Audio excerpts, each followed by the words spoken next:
Gonna do a video here just real quick on 5.5. So the last few sections here of chapter 5 are really just examples of where you can use these systems of differential equations. The first one we're going to talk about here is biomathematics. There's a bunch of different things that we can do here. It's basically just how we can use these differential equations to model things not just in our body, but model stuff like population growth as well. So there's a few different ones that I want to mention here. The first one is called this, the Malthusian. I don't know how to say it. This model. So this is just the one that most of you should be familiar with. So we have the derivative here, dp dt, where p represents the population, t represents time, and it's equal to k times p, where k is some kind of constant of population growth, and this should be a capital P here, sorry, p representing the population growth. So here you would solve this for your population p, and it would give you some exponentially increasing function. So just a couple of examples. Bacteria growth would be a good example of this, or any kind of single cell organism, and how they produce with usually this model only works for what's it called, splitting, when an organism splits to reproduce. I'm sure you guys are screaming right now at your video on what that's actually called. There's another name to this model. This is also called exponentially increasing. If the k ends up being negative, then it's exponentially decreasing, or you can call it exponential decay. So if k is less than 0, then we can look at some examples of that. This would be stuff like kidney cleaning your bloodstream. So that's an exponentially decreasing model of how the kidney cleans out your bloodstream. Anytime you take medicine, let's say, or if you drink and your body's cleaning out the alcohol. And there's some other stuff too, of course, just radioactive decay would be a good example of exponentially decreasing stuff. Okay, so this model is really good, but it's very plain and it's very simple, and there isn't too much to it. A little bit better model is what's called the logistics model here. So it's still talking about the same kind of stuff. We're doing the derivative of the population with respect to time, but there's just a little bit more factored into it. So we are going to still have that term, the KP term, but we're going to subtract this term. So let me write it all out and I'll kind of explain exactly what it means here. I think we did talk about this a little bit in class once, so I'll re-explain it. This term, you want to think of this term as being the number of possible interactions in your population. So p times p minus 1 over 2, basically that's going to be the number of different ways that your individuals can interact with each other. The higher the population, the more interactions there's going to be. So what's going to happen is you're going to have this exponentially increasing model, but this term is basically going to make it start flattening out once it reaches a certain carrying capacity because it just grows too big.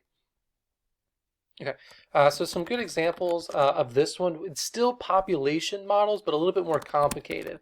Stuff like rodents or birds or plants. Anything that would have to compete with its own population. So if there's too many rodents, then they would eat up all the food or they would spread diseases. Same thing with birds, same thing with plants. You can also use this logistic model to model us as humans as well. It's not perfect, but it's pretty good.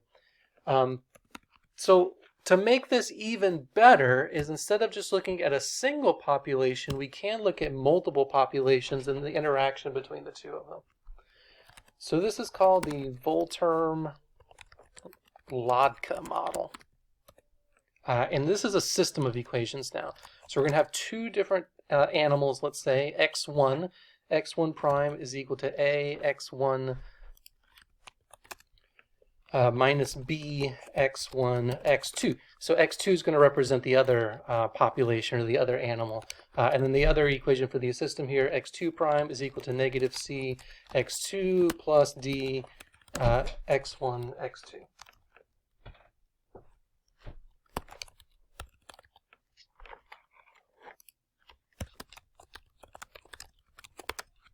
All right, so with these two different things, we have the A, the B, the C, and D. They're just constants, depending on the animals, depending on the populations. But here, whenever you have two animals and they are competing, this is what we call the predator-prey model.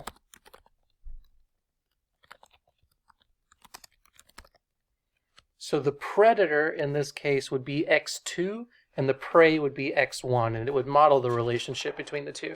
So of course, as you get more predators, you're going to have less prey. If you get more prey, you're going to get more predators to eat that prey. So it's pretty cool.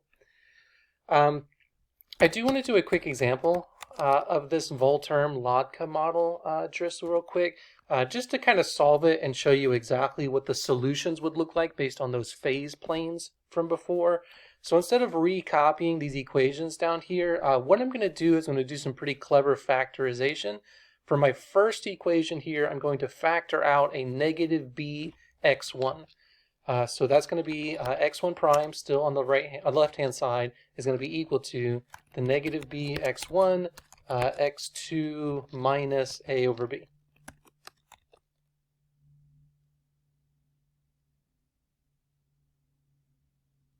Okay, so also we kind of rearrange the terms a little bit. In my other equation, x2 prime, so for the second equation here, I'm going to factor out a dx2. So dx2, and then from that, the second term here, I'm going to be left with an x1 minus the first term, I'll be left with a c divided by d. Okay. The reason that I factored these out, going back to those phase planes from the last section, is now we're going to set these two equations equal to 0, and we're going to figure out their critical values. So it should be pretty easy to see what the critical values are going to be here. Of course, we're going to have one at 0, 0. So if your predators and prey are both at 0, you're at equilibrium and you're not going anywhere. But it turns out that there's another equilibrium when the parentheses come out to be 0. So we're also going to have an equilibrium whenever your x1 is c over d and your x2 is a over b. So this nice little relationship between these constants out in front is also an equilibrium. If you are at this particular value for x1 and x2 with your prey and with your predators, you're also at equilibrium and you're not going anywhere. There's another little clever thing that we can do to this system just to kind of rewrite it so we can really visualize what the phase planes are going to look like. So this is just a kind of clever trick here. This is not something I would ever ask you guys to do. But we can take the ratio of the differentials dx2 with dx1 and just write it all out. So this is going to be a big fraction. With numerator negative c x2 plus d x1 x2. That's just writing out what dx2 is. And then the denominator here, a x1 minus b x1 x2. Again, just writing out that differential.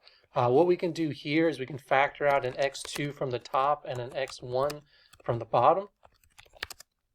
That's going to leave us that multiplied by, after factoring that stuff out, negative c plus d x1, and then in the bottom fraction here, a minus b x2.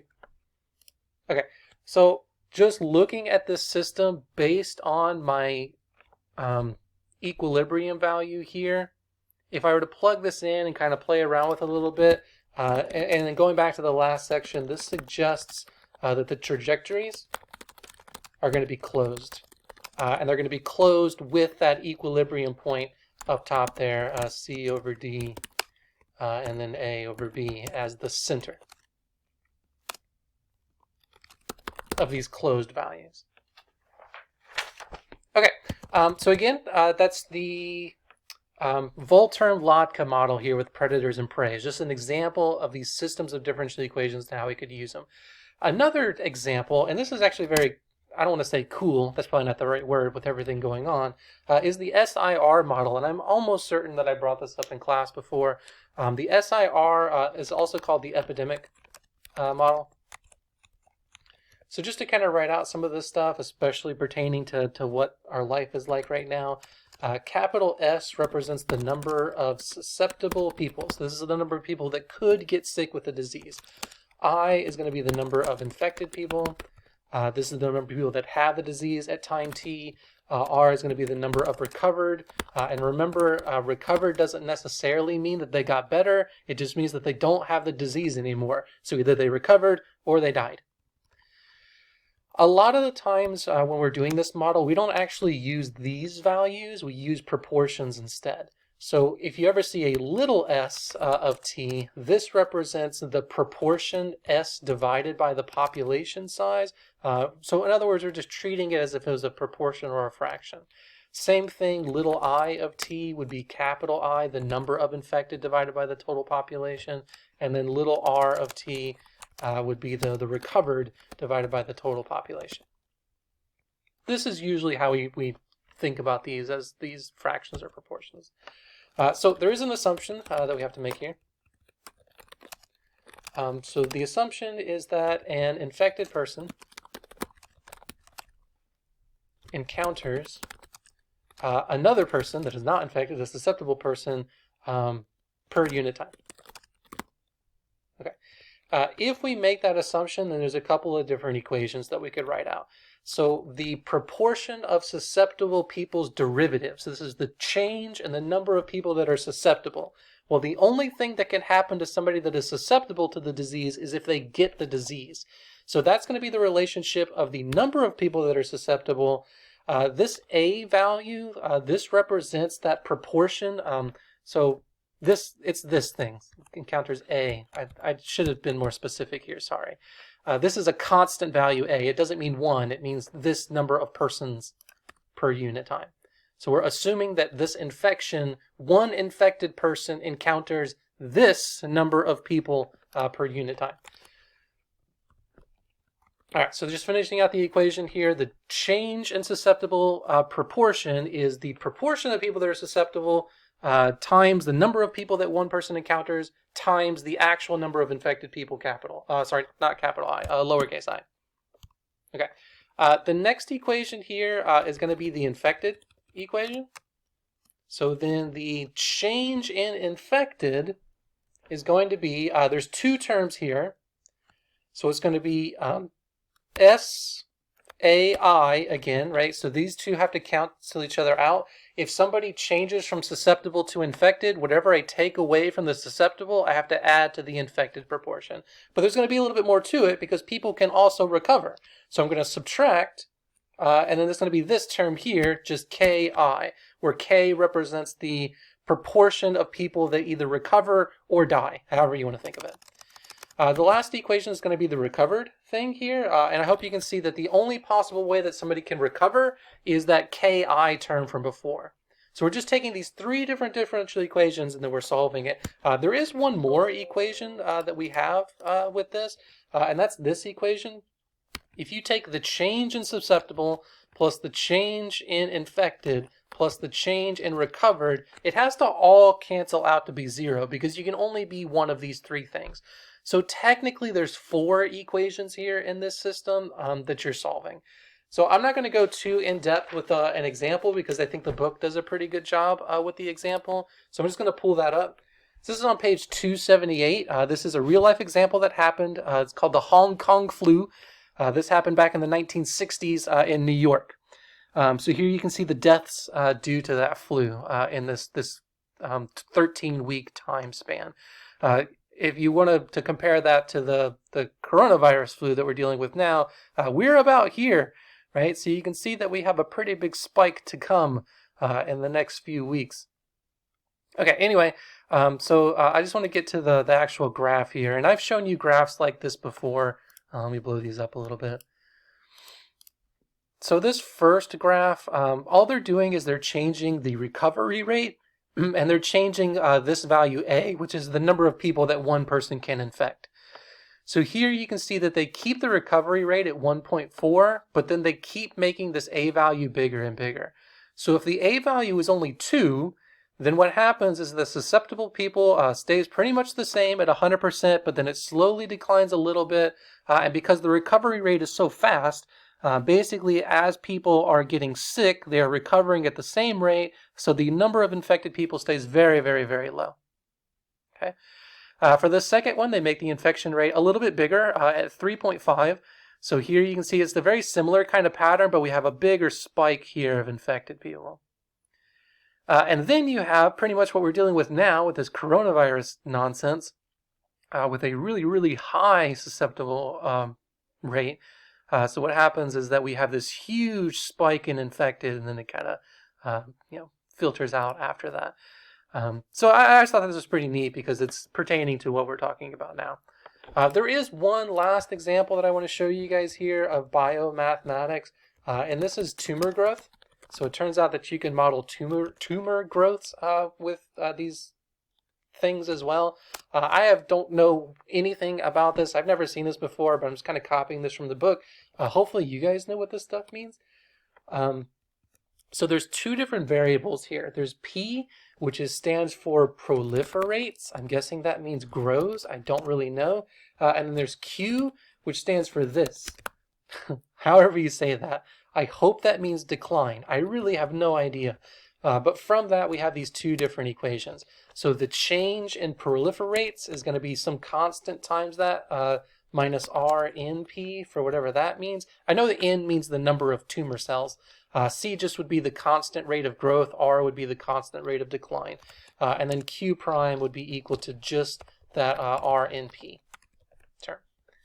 So again, just a set of equations here to model tumor growth. Another way of using the system. And the next couple of sections, we're going to be doing a little bit more applicable to you guys, which is some engineering questions based on these systems. So stay tuned.